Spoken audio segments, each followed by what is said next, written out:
Welcome back to Saturday Hashmarks. My name is Brian, also known as Trojan Bias on TikTok, YouTube, and Instagram. I'm joined here by Nick. Nick, how are you doing today?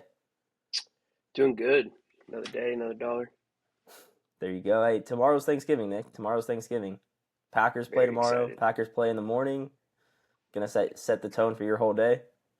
Oh yeah, oh yeah. Determine if my Thanksgiving's good or not. There you go. Packers lose, I might just eat and come back home and sleep. No, no, I'm kidding. That's the way to do it. Nick, we have the college football playoff rankings come out. We waited again, this time on purpose, to wait for the rankings to come out. And there are some there wasn't a ton of surprises. I don't think, at least. I think there's a handful, but the top 10, no surprises there in my opinion. Nah, not really. I mean, the whole thing didn't really surprise me too much. My No, main gripe is still them trying to force Miami in, but we can get to that stuff a little bit later on with Georgia Tech and all that kind of stuff. yeah, and when you have a team, when you have a whole conference that's on a cupcake week, I mean, it's not going to be a lot of movement. I think like the first Hmm. or the first ranked team was playing a terrible team, but that was a conference game. Then the third, the fourth, the 10th, like all these teams, they were playing cupcakes, playing group of five and FCS schools. Obviously, you're not going to have a lot there, but let's get into the rankings. Same thing as last time. We're going to go five at a time. Starting at 25, you got Arizona. 24, you got Tulane as the first group of five, or the highest ranked group of five school. Georgia Tech at 23, falling significantly after a very bad loss to Pitt. Pitt moving up to 22, SMU at 21. Yeah, I mean, I don't have any issues with it. Arizona's a good team. Uh, they might upset Arizona State this week. We'll get to that later. Tulane, highest ranked group of five team. They're good. As long as their coach doesn't leave, I could see them being the G5 representative. I think, yeah, I think that Tulane's the probably the best group of five team, especially with Golish leaving USF.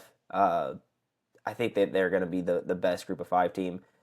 I mean, I'm still not a fan of shooing in a group of five team. We're giving a group of five team the token representation. We've seen group of five teams are just not on the same level as Hmm. the Power Four teams. Obviously, there was a year that Cincinnati got into the four-team playoff and got beat bad.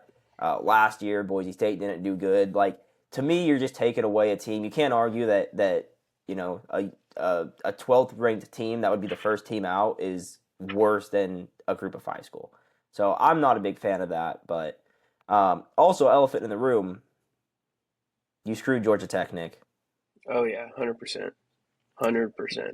Yeah, dropping I all the went way to bat down. for them, and they Nick, sold. Nick, you They were very sold. upset. Yeah, I'm gonna be honest. I thought this Georgia. I mean, I've been a big fan of Georgia Tech. I've been a big fan of Haynes King all year. Did not think that would happen. Going down 28 points. We'll get to that, but go for the next five. Then we're gonna go 20th. We got Arizona State, 19 Tennessee, 18 Virginia, 17 USC after losing to Oregon, and then 16 we got Texas. I think it's set up perfectly. They kind of have it set up now where three lost teams are all pretty much 16 down, and Yeah, then two lost teams are 15. Two loss, one loss, no loss. Great teams are 15 and up. Really don't have anything to say about it. I mean, Texas is fine there, USC is fine there. Maybe no, Virginia getting disrespected a little bit, but I'm with you, 100% with you on most of that. I actually like them just moving teams out of it that don't have a chance to get in. A three-loss yeah, team's not getting into the playoffs. I don't have a problem with that. Like, I don't think it really makes a lot of sense to say, oh well, a three-loss USC is probably better than a two-loss Vanderbilt. When there's playoff implications there, I think it makes sense. yeah, Hey, let's move them. Let's keep them, move them out of the way there. They're still a ranked team, but we're gonna just move them out of the way. And I think by the end of it, that will change. I think once more teams either don't have a chance or they have the field set, they'll kind of reshuffle that like I 12, agree. 13 down. And my other thing though is like you said, and same thing we said about Georgia Tech last week is Virginia is leading the ACC and they're in 18th. They're not the highest ranked group of or ACC team, which we'll get into. Um, I'm not a fan of that. I think if you're going to give conference auto bids or conference winners auto bids, you need to move those teams up in the rankings. You can't have them where one team that dropped a couple games they shouldn't have dropped is ranked higher than them because you're saying, oh well, they had a better win or less bad losses. Virginia has done what they need to do to stay at the top of the ACC, and I think that they need to be ranked higher than where they're at right now. As far as USC, I think just moving down 2 spots after a tough loss to Oregon, I think that's actually a good. I don't have any problems with that.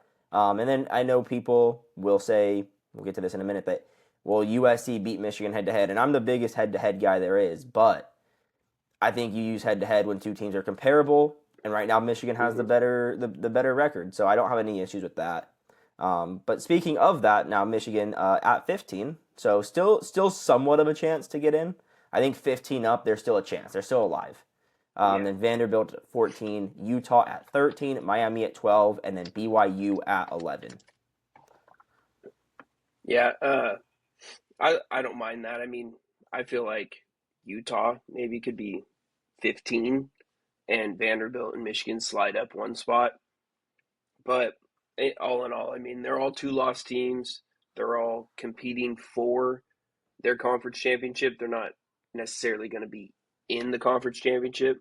So I think they're all properly placed. I mean, I don't really have too much to say about it, but BYU, Utah, Vandy, and Michigan are the first 4 teams out. So if Yeah, they and win out, they have arguments to make it. the only thing that I would do is I would put a Virginia above a Miami, and then in the next group we'll get to, I would put Miami above Notre Dame. I'd have it go Virginia, Miami, Notre Dame. You're looking; they're all 2 loss teams. Virginia though actually is leading the conference right now, and then Miami has the head to head over Notre Dame. That's my biggest gripe there. I think head to heads have to matter. Like if head to heads Yeah. not mattering, then why are we playing games? I think the head to heads have to matter, and you have to put Miami above Notre Dame, and when it comes into the playoffs, I think if Miami does not get if Miami gets left out and Notre Dame gets in, that is going to be the There will college be football issues, playoff. yeah. There will be huge issues. I think they will lose a ton of credibility, and I think they're starting to lose their credibility now. I think they're big name in Notre Dame right now, and they're which Miami's also a big name, so it doesn't even make a lot of sense to be big name in Notre Dame and not Miami, or screwing Miami out of it. But Hmm. besides No, that, those are my only things there.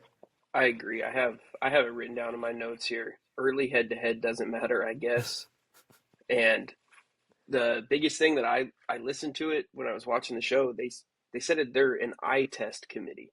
The eye test matters more than anything to them. More than the record, So so you could theoretically go 0-5 against the top 5 teams and then be ranked 6.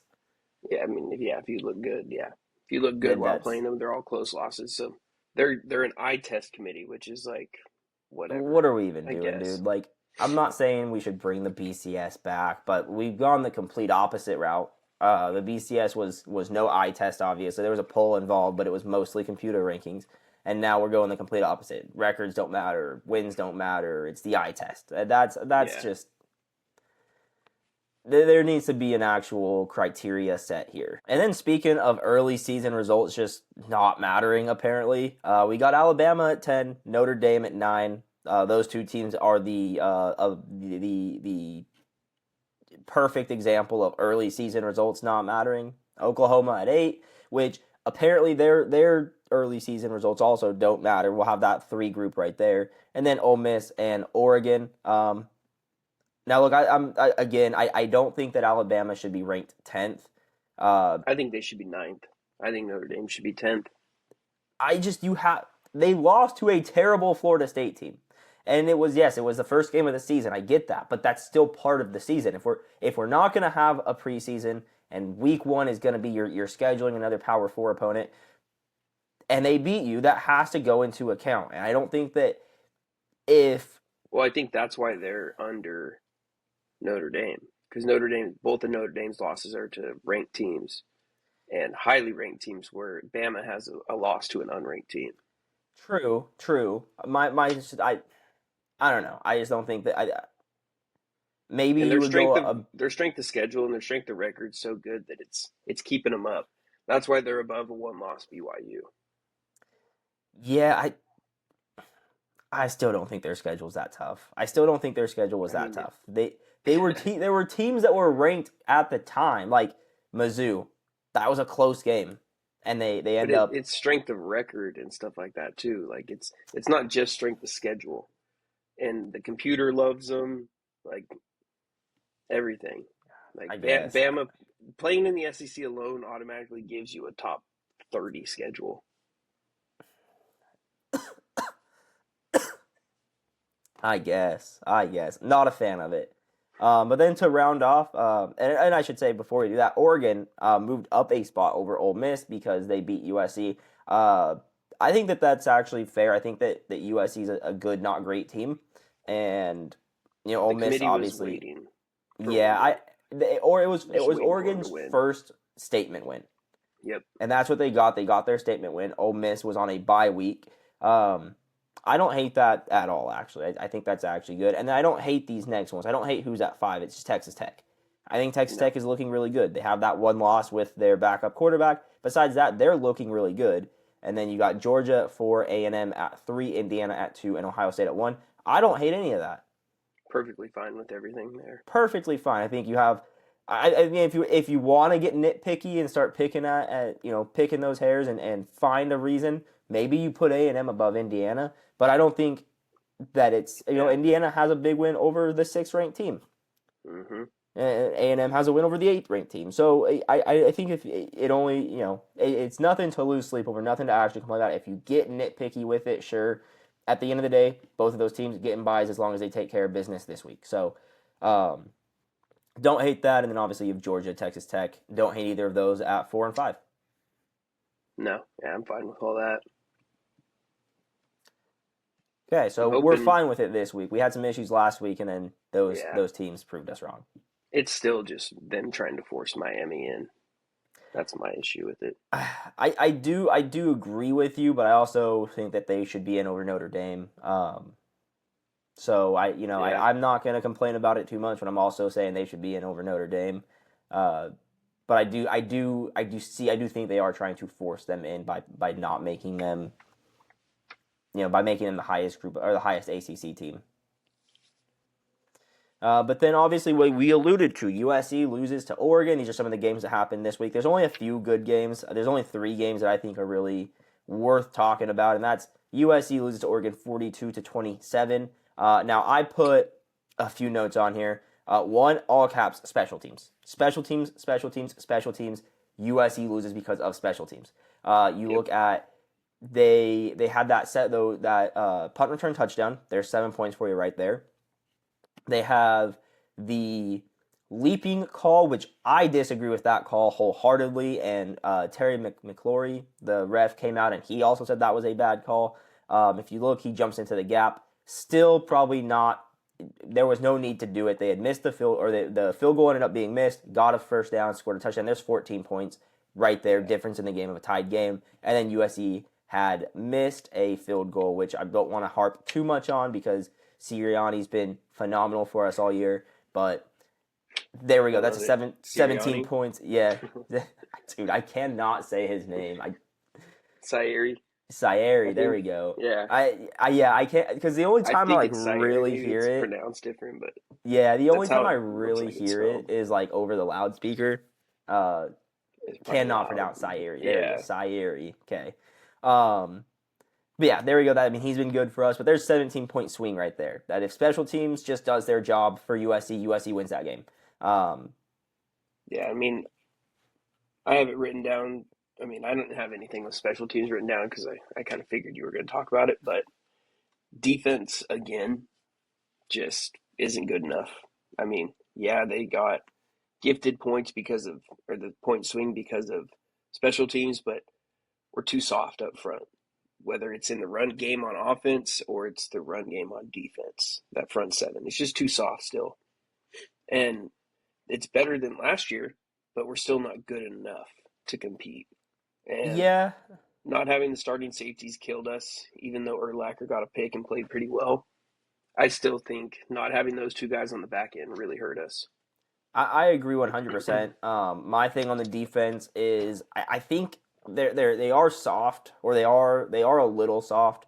Um, to me, it looks like they're stalemating at the lines, both on offense and defense. They're not winning those battles, but they're not necessarily losing those battles. The Yeah, problem is the linebackers are not filling the gaps, or either not in the right gaps, or it's because they run a 4-2-5, and you're having a mismatch there. And that's my thing is what I'm going to call it being gap sound. They're not gap sound in the slightest. And so you're having stalemates and then these big holes that you could drive a freaking Mack truck through, because the linebackers aren't there. And as good as Eric Gentry is, I don't think he's a run stopper. He's a pass coverage linebacker. And so when you have, there's the mismatches to run the ball in USC, and that's what teams have been doing. Jeremiah Love went off. Nebraska had a great game on the ground. Iowa yep. put up a lot of yards on the ground, and now Oregon puts up a lot of yards on the ground. Um, that's my, that's that. And then, like you said, no run game, stalemates at the line, and as good as King Miller has been, he's our fourth string walk on running back. I think not having Wayman and Eli Sanders also played a part in that. Yeah. And then I Well, think we're probably you're gonna talk about Mayava. Yeah, I mean, I'll give my thoughts on him. I think you're gonna be a little more harsh on him. I'm going to be a Uh, little bit more harsh on him. I think he played pretty good given the circumstances. I have it written down. No run game, put the whole game plan on his shoulders, and he's not that kind of guy. He's a game manager, which isn't a bad thing. He's leading I'm pretty sure he's leading college football in yards per attempt, but he misses some throws and they just end up costly. And when you ask him to drop back and throw it 40 freaking times a game, that's not a recipe for success. I agree with you. He is But a game manager. I don't think he's the type of guy, and it's frustrating going from Caleb, who could drag a team across the finish line, was an incredible player for USC and doing good for the Bears. I know how much you like that, Nick. To then you go to Miller, who is a complete game manager, and not a particularly good one. All respect for Miller. We'll root for Miller. He's a Trojan at heart. Not a particularly great quarterback. And then you get Mayava, and you see some of those flashes of Caleb, with him extending the play and keeping his eyes downfield and hitting some great throws. But then at the same time, it seems whenever there's pressure on him, whenever he needs to bring a team back, or it's late in the game and he needs to go score a touchdown, he's not the guy to put the ball and say, "Go win me this game." I think it is I think he has the tools. I think it's a pressure thing. I think if he could just mm-hmm. if he could get that dog in him, so to speak, he would be a phenomenal quarterback. And that's my biggest problem is we go down in these games. Now he did it against Iowa, he did.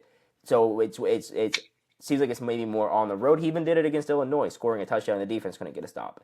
But I think if he was just a little bit better in those tough moments, we would be have one loss, maybe two, but I think Yeah. we would have beat Oregon. And so that's where I get frustrated. That's why I'm harsh, or when it's get a little hard on him sometimes, is because he's just not the guy under pressure. Yeah, I agree. I agree to a degree. To a degree, there you go. But then also after that game, we had Georgia Tech. This was a surprise game. Loses to Pitt 42-28. Georgia Tech was down 28-0 in the first quarter of that game. Haynes King, obviously, they put up 28, but even then wasn't enough, wasn't nearly enough. They went into halftime down 28-14. Defense wasn't going to hold out for the rest of the game. Offense didn't do enough. Yeah, no, I mean, Hanks King wasn't good enough. Defense wasn't good enough. Pitt's defense played pretty damn good, and their run game was really good. They didn't ask their quarterback to do too much. They just ran it right down Georgia Tech's throat. Yeah, Georgia Tech completely sold. Like they need a lot now to happen for them to make it to the conference championship game they do, and we'll get into that, and but they need even the a playoff. lot. Yeah, they need a Yeah, lot to they happen. might be out for the season. I think obviously I they think got to so. go in and beat Georgia. Now that would make their season, probably get them into the playoffs, but also just make their season. Hmm. But yeah, I mean, you gift a team 28 points. It's gonna be hard to win that game. It's Yep. gonna be hard to win that game. And then the other big noteworthy game of the year was the Scumbags in Indiana the scumbags in South Bend, Indiana, beat up on poor little Syracuse. Poor little old Syracuse. Syracuse, who is practically your 90-year-old grandmother that you want to just protect and hug and love. And they beat them down 70-7. Now, I am joking, kind of. Scumbags. I'm going to say it's scumbags. But actually, statement game for college football playoff. They think that they are under threat of Miami passing them. Go look at any Notre Dame fans' Twitter account, activity recently. They are trying to prove that they should be in the college football playoff. And then obviously, it was 21-0 before Notre Dame even possessed the ball. So again, you're gifting a team 21 points. Like, yeah, that's really what happened. That 21 point. They had I think a pick six, punt return pick six. So yeah, that's just a beatdown though. That is a beatdown statement game. Yeah, they kind of had to, like you said, basically run up the score on purpose to make their win look even better. Yeah, and I get it. It's that time of year. Teams are going to get the score run up on them. If you can't stop them, then it's not it's your fault if you can't stop them. Jeremiah Love had like 8 carries and he had like 170 something yards and 3 touchdowns. Like, yeah, no, and that's another thing is Jeremiah Love. Jeremiah Smith is also trying to do what I'm about to say, trying to win the Heisman. Jeremiah Love is trying to win the Heisman, and he did not have a good start to his year, so he's trying to make up for that with these, whether he's doing it or Freeman is just calling a lot of runs to him to try to get those stats and win the Heisman. I get it. CJ Carr threw for like 49 yards. He threw it like 7 times or something like that. 9 times. I get it. I get it 100%, but I'm still going to call Notre Dame scumbags for it. I will find any reason to call them scumbags. Now, with mainly the Georgia Tech loss here, there is chaos in all of these conferences right now. All of these conferences, or I should say none of the Power 4 conferences have a single team that has secured their path to the championship game. I think let's start with the SEC, go through all of these scenarios, start with the SEC, and we'll work our way from there. I think theirs is probably the simplest way to get in. And that is, so in the SEC, there's 4 teams still alive. There are 2 teams that can control their path. They win and they're gonna make it to the conference championship game, no questions asked. That is Texas A&M and Alabama. Yep. Now, when you think about what they have to do, they have to face their biggest rivals, in very tough road environments to get in. I don't think either of them winning is a lock this week. I think both of those are going to be very good close games. And if one of them were to drop a game, so for Georgia to get in, they would just need Bama or A&M to lose. They don't need both. They just need one. That's almost, and they have to, and I should say, their Georgia Tech win, this game does not matter for them because it's a non-conference. Yeah, Georgia's done. I think Georgia might be in the best position, to be honest. 100%.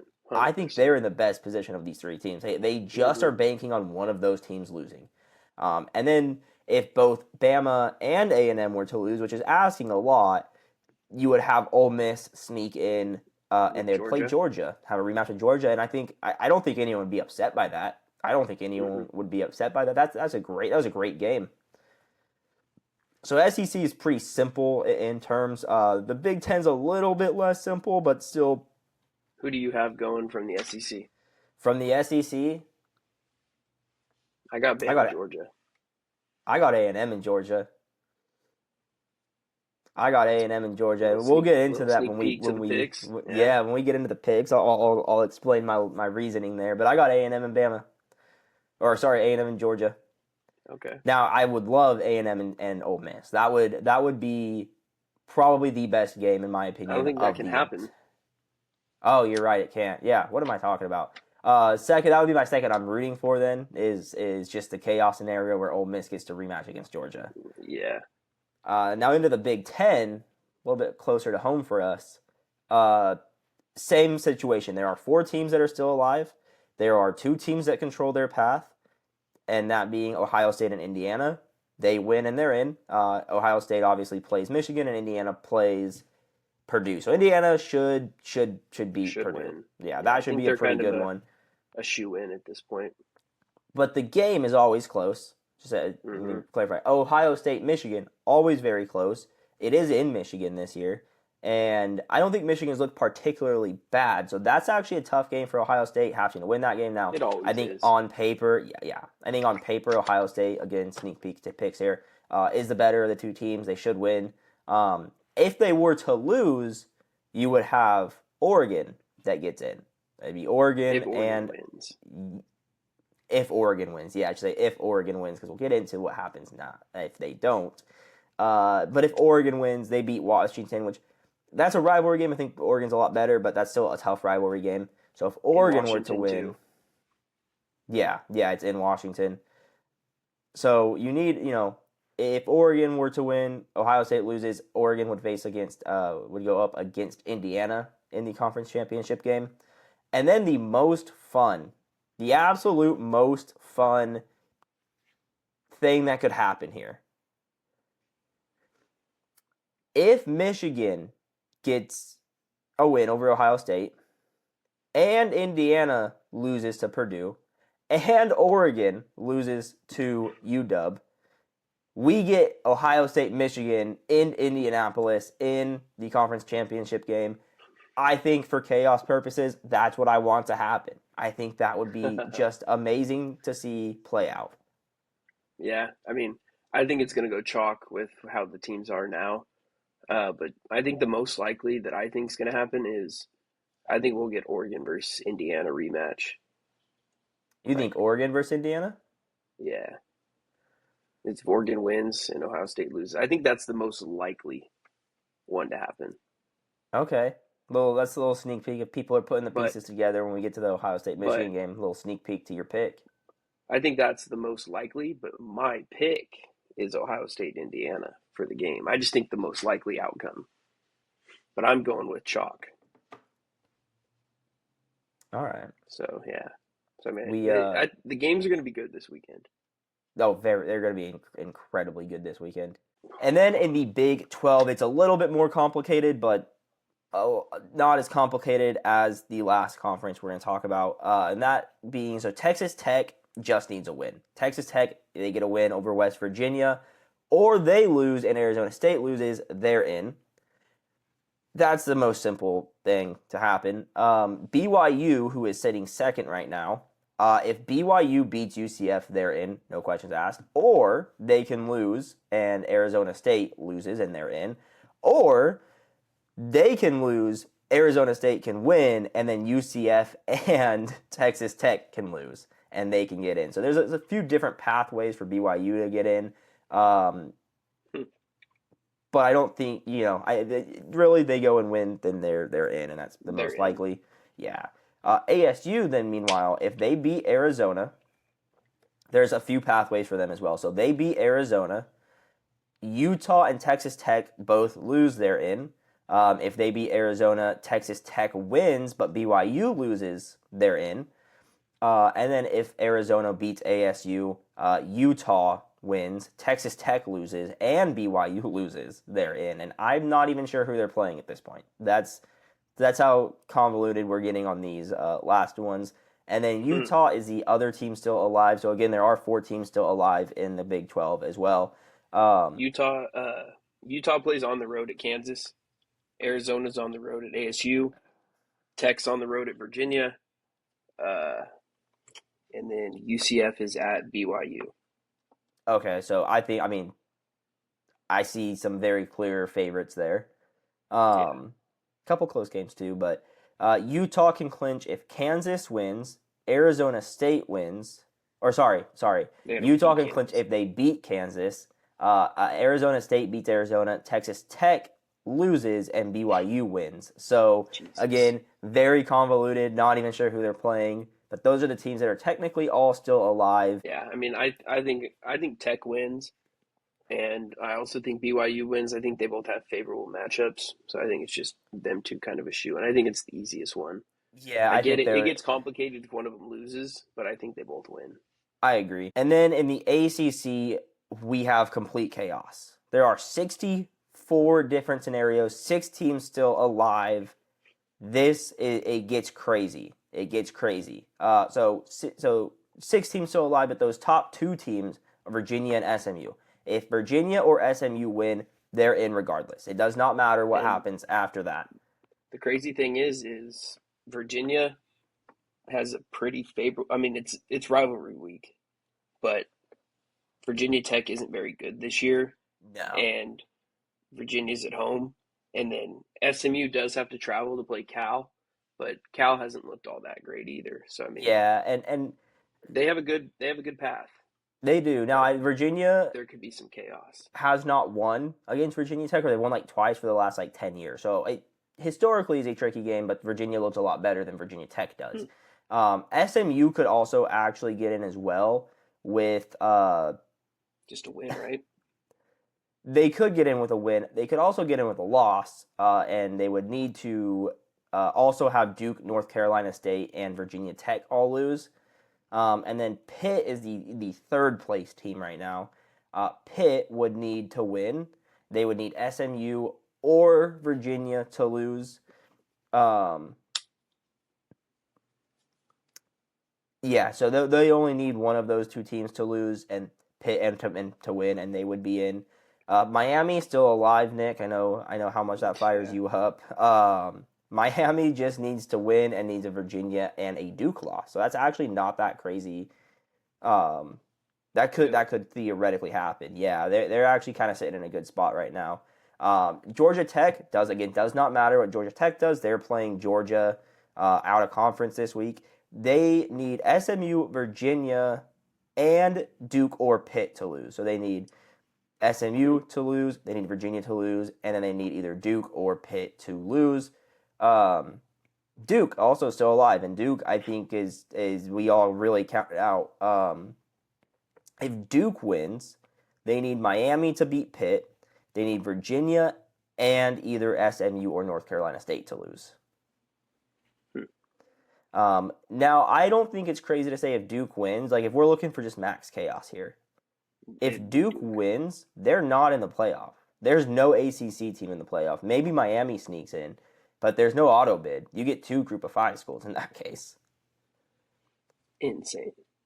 Absolutely insane things. Again, it's not even the Atlantic Coast Conference. It's the Atlantic Chaos Conference. Every year there is chaos in this conference, and especially now, this year, oh my God, is there chaos.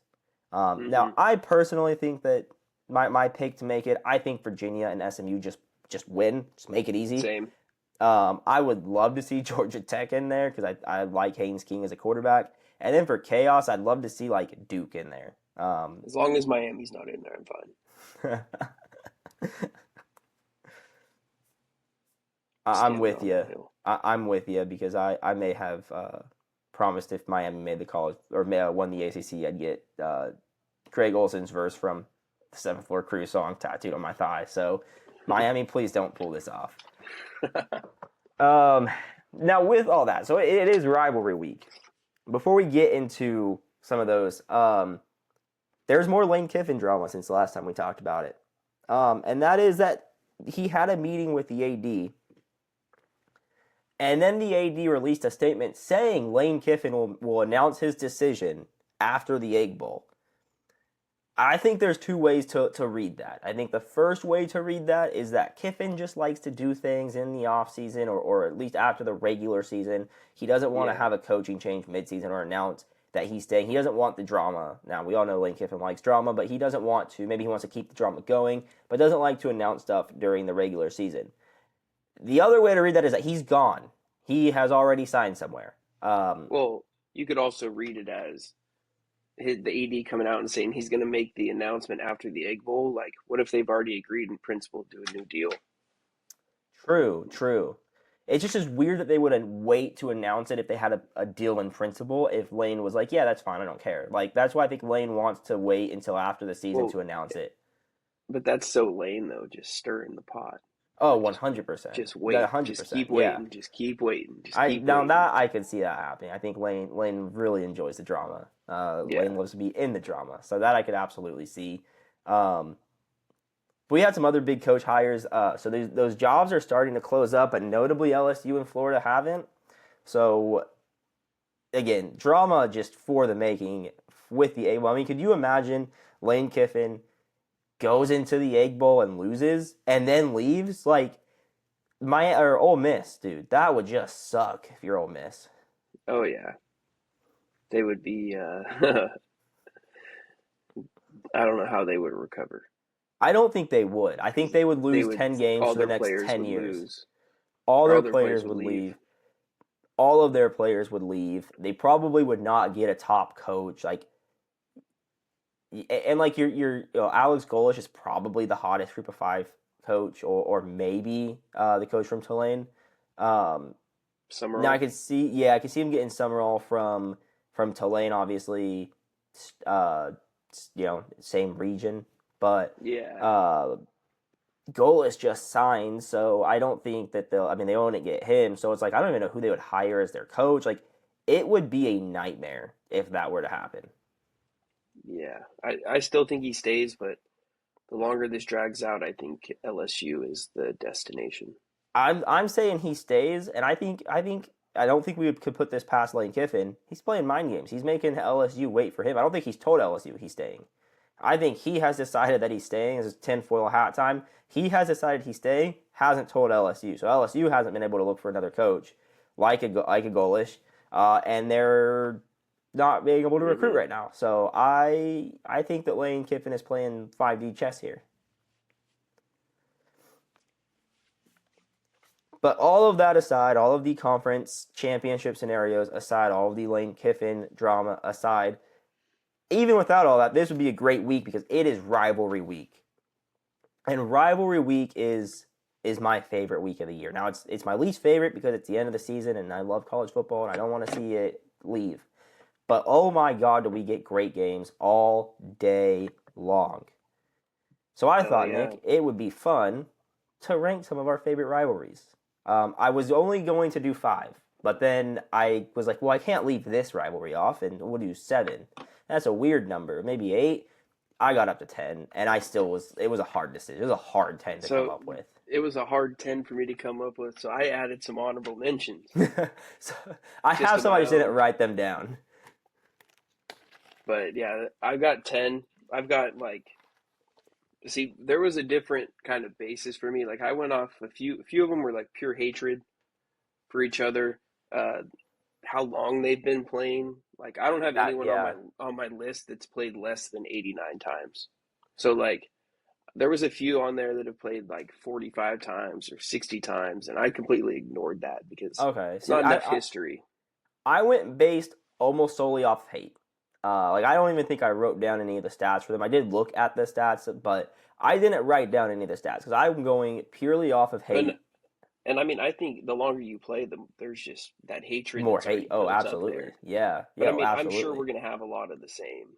Yeah. Now, But you like want? I'll let you start first. Go ahead and okay, I'll just give start you with my the honorable honorable. Yeah. Give me mentions. the honorable mentions first. So I've got USC UCLA as my honorable mention. Okay. If Yeah. USC UCLA is one of your honorable mentions, it's gonna be a good list. Bama Tennessee. Okay. Uh, this one was really hard for me to keep off.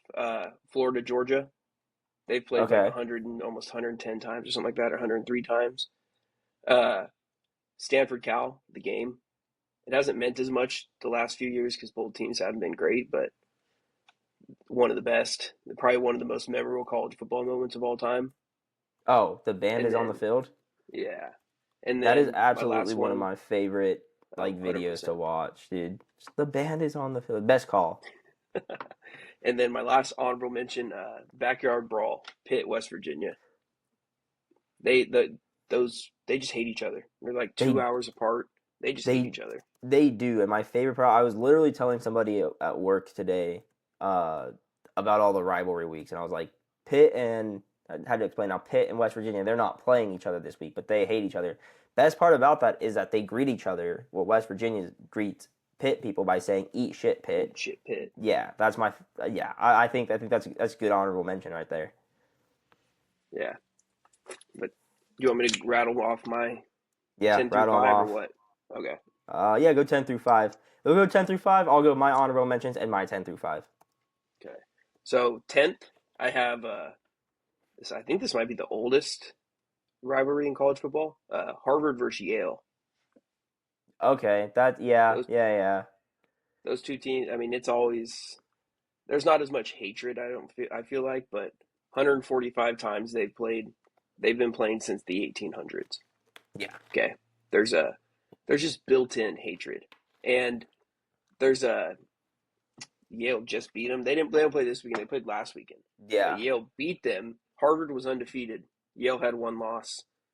Yale beat them to win the Ivy League and got the auto bid to go to the Yes, FCS yeah, playoffs for because the first time ever.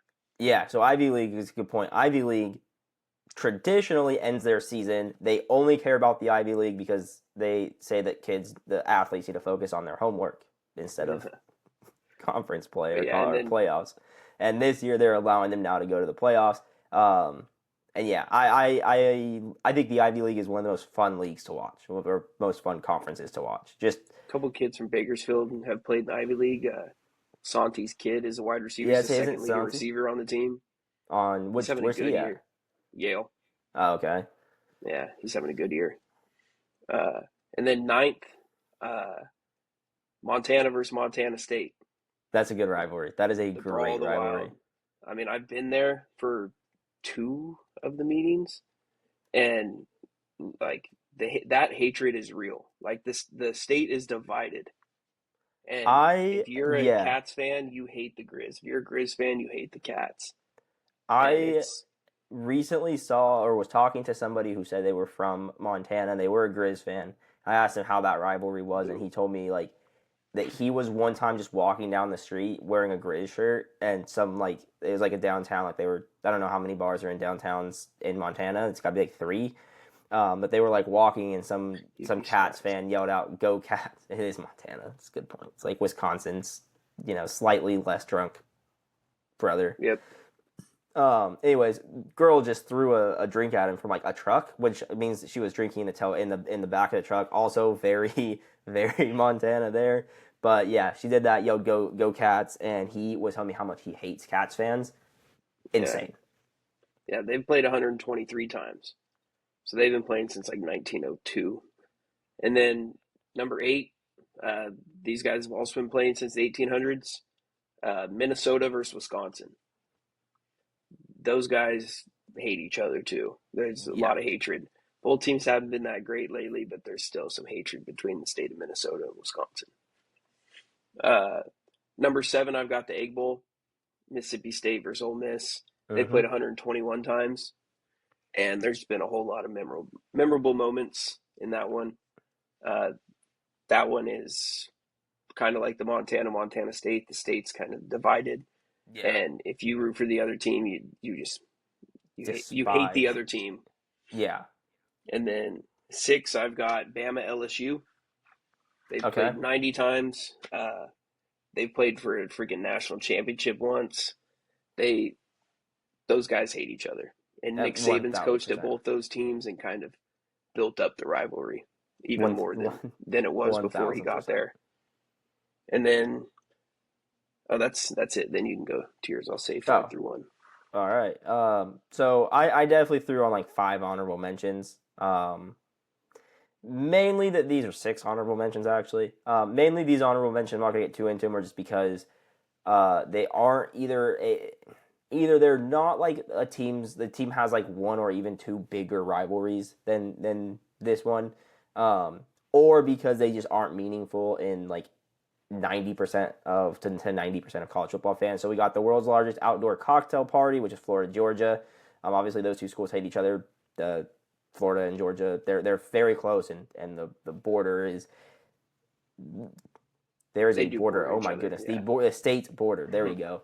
Um, but I think that both schools have other rivalries. And then I was going to put the Mm-hmm. Governor's Cup, which is the Florida Miami Florida State rivalry, but I didn't know if I want to put a third a three-team rivalry there. So I just Yeah. left that off as an honorable mention. Then we got Stanford, Cal, the Backyard Brawl, Harvard, Yale, and Montana State. All my honorable mentions. And then I put the Holy War on my honorable mentions. So that is Okay. Utah versus BYU. Now, those two schools absolutely hate each other. Hate each other. Hate each other. Now, the thing, though, is that their coaches will coach for both schools. So, like, it's very common to see a coach go from Utah to BYU. So I'm not sure how much the hate runs, like, coaching staff-wise, but the fans absolutely hate each other. Fans absolutely hate each other. And then starting at 10, so that's um, my honorable mentions. And then when we get to 10, we got clean old-fashioned hate. That's Georgia, Georgia Tech. Now, these two teams despise each other, absolutely despise each other. And they were already a rivalry, but it goes back to like 1918, 1919. So Georgia Tech being an engineering college, they still were getting people that were draft exempt and didn't have to go serve in World War One because they were at an engineering school, and that was helping the war effort. Mm-hmm. Georgia had to discontinue football because they did not have the male population to continue football. Georgia Tech obviously was able to keep their team because they still had an intact male population. So Georgia, like the actual school, was having a parade and put on there dogs in Verdun and had a big, saying, oh, like the dogs players are out in the war fighting. And then a painted yellow donkey walked by with the words jackets in Atlanta, meaning they were making fun of them for not sending guys to the war, and they stopped playing each other in sports for a while after that. They were not happy about that. Georgia Tech wasn't. Those two schools absolutely hate each other. It's always a really good game.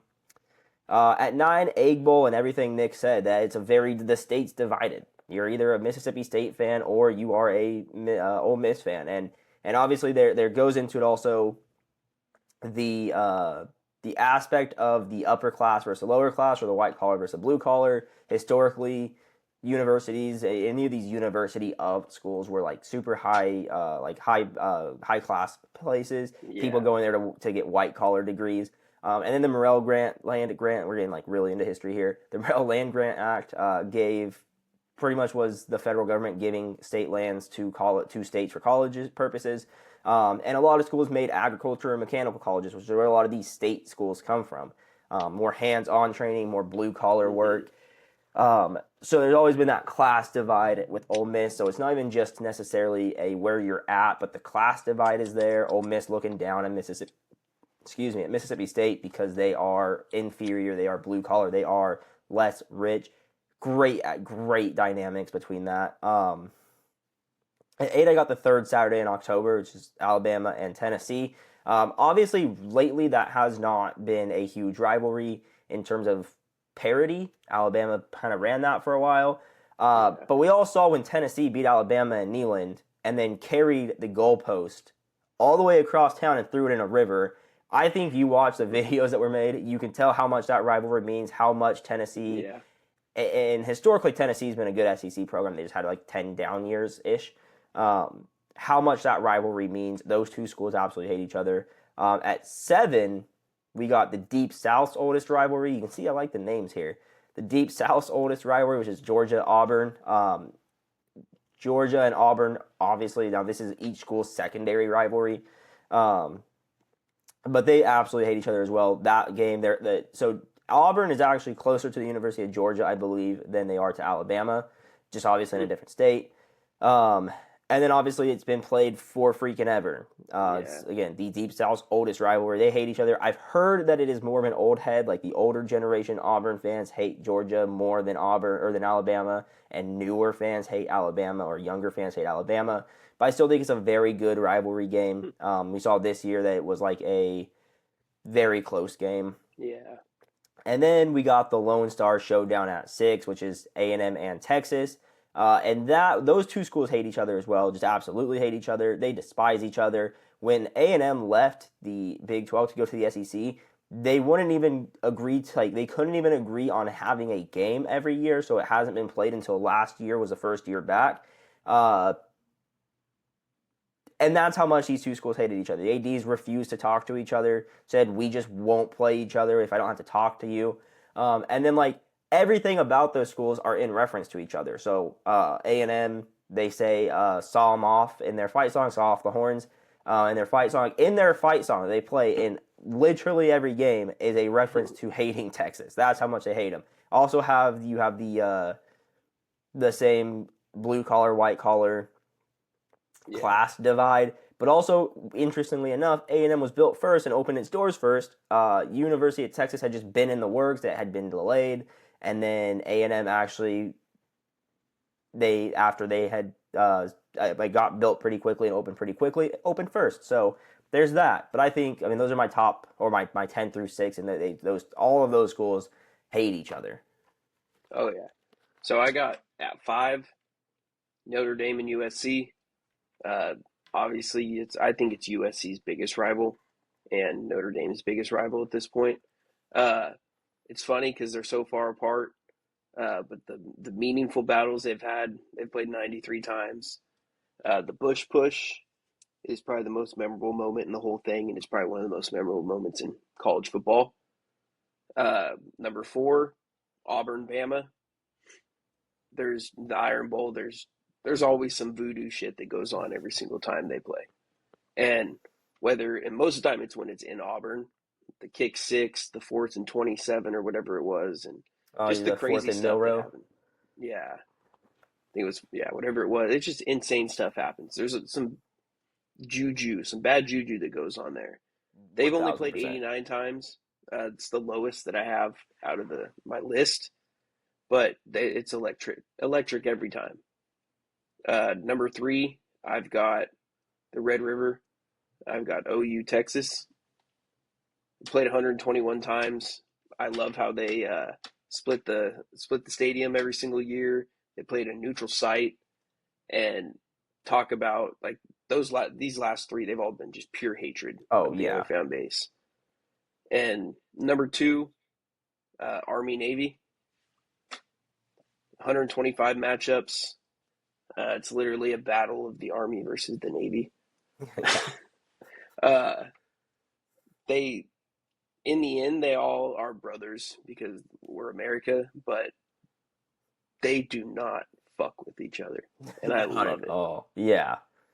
And for those 60 minutes, when they always play whatever sport it is, whatever it is, it's always a battle to see who's better, and I love it.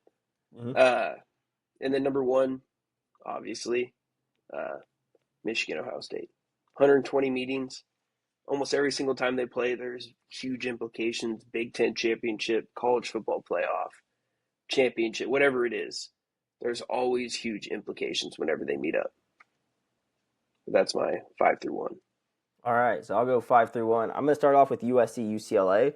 Uh, Very unique in that it's an intercity rivalry. You don't get those in college football. You don't have two big time schools or two Power Four schools in the same city ever. So I think I'm putting it there because of that. Then there's also because of that they have to do USC will wrap up all of their statues on game week, Yeah. and so that's always really cool. And then at games you have like a solid mix of both because people buying schools tickets to the other school. Then you have the color matchup also. That color matchup is insane with the all colored jerseys, which goes back to them sharing a stadium. Now the hatred is so intense that they actually, I believe, use different sidelines when they in different locker rooms. Obviously, instead of like for when they shared the Coliseum, there was a UCLA locker room and a USC locker Mm-hmm. room, and the visitors would just use whichever one was not the team they were playing. Same with the sidelines. So they each had their own thing, and obviously UCLA moved over to the Rose Bowl.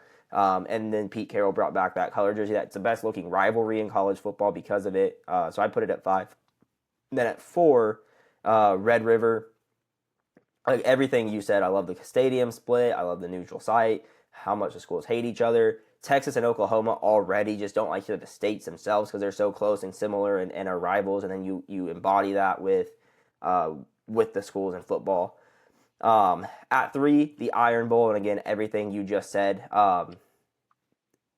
The voodoo shit that happens in Jordan Hare at night, right? The kick six, the 4th and Milrow where Alabama, 4th and 27. Not only did they pick it up, they score a touchdown. Jordan Hare is weird. It is there is some voodoo going on there. And then the moments that these happen were big time moments, right? Auburn ends up getting into the national championship the year that they had the kick six. Um, Mm-hmm. and then Bama went on a run after the fourth in Milrow. Just an insane. The teams hate each other. I think the schools actually did like a joint research study, and they found that on game week between married couples that like one's an Auburn fan, one's an Alabama fan, that tension and stress rises for the whole week because of it. Like people are on edge that week. They hate each other. State divided. Just an absolute great game there. At 2, I'm maybe a little bit of a homer, a little bit biased here. I'm going USC Notre Dame. And the reason we're going USC Notre Dame, the opposite of what we said about USC UCLA, these schools are not close, but they hate each other. They hate each other because they've played so many times before. Both teams absolutely care about the rivalry. It is both schools' biggest rivalry, in my opinion. If you're looking at just UCLA and Notre Dame and the rivals, John McKay said, Notre Dame's a team you like to beat the most, and UCLA is a team you hate to lose to the most. And I agree with that. Two blue bloods from across the country that hate each other because two wives had a conversation on a train and scheduled a game to get out of the Indiana winters. Absolute great game. There have been so many memorable moments from that game. They have played for a national title before, an unofficial national title game, just because they were both ranked 1 and 2. So they've played for a national title by accident. And then you said the Bush Push, that's actually the first play I remember watching as a USC fan is the Bush Push. I wore number 5 as a kid. It was my favorite number because of Reggie Bush, of that play. I was 5, Nick, when that happened. We were 5 years old, and I vividly remember that play happening. So to me, that is the greatest game in college football. Biasedly, not unbiasedly, I'm going to put it at 2, which is still probably pretty biasedly. And then at 1, we got Ohio State, Michigan. Again, everything you said, a lot of stakes are there. Great game. Those two teams absolutely hate each other. Those two teams can't stand each other.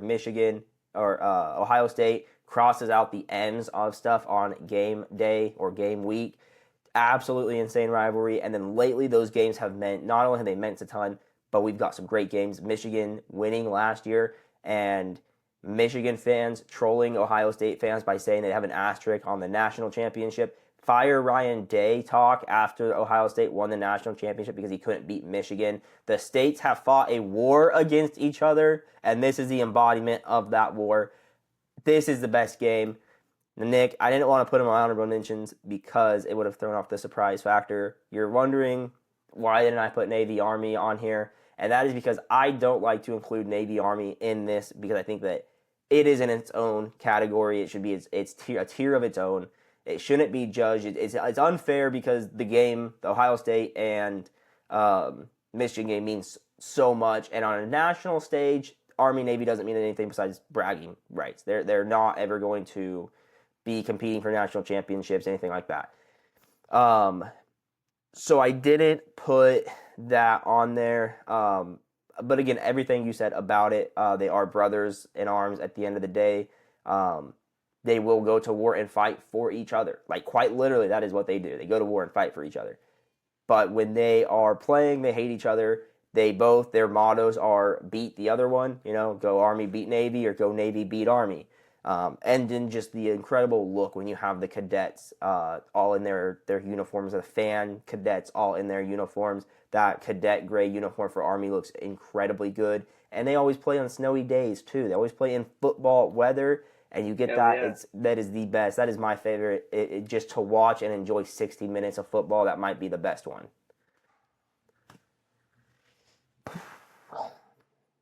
Now, Nick, a lot of these teams play this week. So I'm going to start off with number 9 on my list, number 8, I believe, on yours, and that is the Egg Bowl, Nick. Yeah. The 7. That is the Egg Bowl. We got Ole Miss, Mississippi State in Starkville, Mississippi State. Ole Miss needs a win, obviously, to have a chance at winning the conference championship, and that game is Friday. Black Friday, 9 a.m. I can't wait for that game, but let's get into some picks. I'll let you go first. Ole Miss. I think they beat them pretty. Yeah, I think it's kind of close, but I think they beat them the whole game. I think it's a comfortable win for Ole Miss. I don't think it really needs to be explained even. Obviously, you have the Kip and stuff going on in the background. I think that Ole Miss will win that game. Also on Friday, I actually put these first three that are all on Friday. First four are all on Friday. Also on Friday, Georgia and Georgia Tech. Non-conference game. Purely pride-based game here. Purely pride-based game. Georgia Tech is probably out of the college football playoffs unless they somehow get in and win the conference. Purely a pride-based game here. I think it's close, but I'm going to take Georgia. I think it's close. I'm taking Georgia Tech. Taking Georgia Tech on the upset. I think that this Georgia Tech team I think it's close, but they'd have to bounce back pretty good. Yeah, they would. But you look at this Georgia Tech team compared to last year, they're better. This Georgia team is probably a little bit worse than last year, and they went to, double overtime? I think Haynes King, if he just decides, to go have 500 all-purpose yards again, I don't know if Georgia can, they have a good defense, but he can run, he can throw. And then Georgia doesn't have a great offense. Now, Georgia Tech very clearly doesn't have a great defense, but I think it's going to be a very close game, but I ultimately think Tech will win this game. And then we have A&M and Texas later on in the day. I got Texas. I think Texas upsets A&M. All right. I think A&M, even though it's on the road, even though it's a rivalry game, I think A&M, Marcel Reed looks too good to be stopped. Arch Manning, not looking great still. We thought he was back for like a brief moment, and then he wasn't. Texas has a good defense. I don't think they can stop Marcel Reed, and I think A&M will win that game. I think it'll be close. I could see close, but I think A&M gets the win this year. And then we got Arizona at Arizona State. I'm going Arizona. I like what they're doing right now, especially if Sam Leavitt. I don't think he's playing right now for ASU. It means Jeff Sims, so I'll take Arizona. Yeah, I'll take Arizona if Leavitt's out. If Leavitt is in, I'll take ASU. I think Leavitt's the difference maker for me. So I know I'm picking both, but I'm saying if Leavitt's in, give me ASU. If Leavitt's out, give me Arizona. And then we have probably let's do this one first. We have Vanderbilt at Tennessee. I'm going Vandy in the. I know it's not technically an upset, but because they're ranked higher, but I think Vandy. It would feel like an upset. Yeah, they go into Tennessee, and I think they win. Oh, see, I think it's in Neyland. Joey Aguilar's looked good. I don't know if Vandy is all the way there yet. I think Tennessee wins this game. Then we got Saturday. That game's on Saturday too, but we got Ohio State and Michigan at the Big House, the biggest stadium in North America. Yeah, and I think Ohio State's going to walk in there and win for the first time in 5 years. I agree. I think that this is Ohio State's year to do it. Though.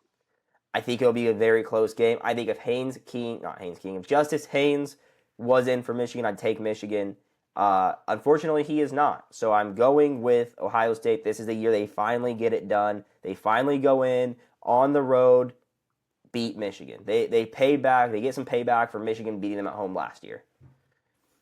And then we have at 4:30. We got two games at 4:30. We got UCLA in the Coliseum at USC. I think USC wins by a bunch. Yeah, I think USC. Yeah, I think USC beats them bad. 38-17, 38-21 type of stuff. Yeah, I think USC beats them bad. I don't even know. They had that 3-run game with Neuheisel took over as OC, and then they haven't looked good since then. So teams got some film on them. I think USC wins this game easily. And then we got the Iron Bowl. Auburn, Alabama, in Jordan-Hare at night. Alabama needs a win. Auburn, who's had a terrible season but can turn it around, can have a good season if they can knock Alabama out of the college football playoffs.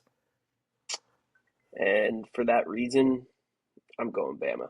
I think screw all the voodoo shit that's going to happen. Something's going to happen their way this year, and they're going to win. I feel like I need to stand up on my chair like Pat McAfee on game day right now, but I don't have anyone to hold the chair. It's a rolly chair. I'd be going down. Just imagine me standing up there. I think that Auburn, and I hate when people say this, but Auburn they want this game. They want this game more than anything. Alabama has shown cracks. It's at Jordan-Hare at night. At night. Jordan-Hare at night. That is voodoo shit. There is a section in the dictionary when you look up voodoo, it shows Auburn hair, and it's nighttime. And because of that, I think that every single person in Jordan Hare will be screaming. It will be loud. It will be crazy. I don't think Alabama and Ty Simpson will be able to think. They won't be able to check plays. And then I think Auburn wins on some weird, fluky sort of. Maybe we have another kick six. Maybe we have another prayer at Jordan Hare moment. But I think Auburn will win the game. I think they'll have something like that where they will win the game. I can't wait to watch the game because it's going to be crazy. I will be trying to watch it on my phone at the USC game. That's how much I'm like I want to watch this game, and I hope that it's one of those games. I hope that USC UCLA is a quick one, and I hope that this is a game where they make it 5 hours with commercials, so I can like try to find somewhere to duck in and watch. Yep. Because I want to see this game. I really want to see this game. But Nick, that's everything. I got all of my thoughts for this week and last week and going into this week. Is there any other thoughts you wanted to add? No, I think I'm good. All right. Well, then with that, it is Thanksgiving tomorrow. We want to say we are thankful for all like 10 of you that are watching right now. So thankful for every view that we get, every listen that we get. Just incredibly, incredibly thankful for all the support that we get talking about college football. Have a great Thanksgiving. If you haven't watched this, if you watch this after Thanksgiving, I hope you had a good Thanksgiving. Nick, just know if the Packers lost, Nick had a terrible Thanksgiving. But yeah, with that, guys, fight on and beat the Bruins. Hell yeah, have a good one.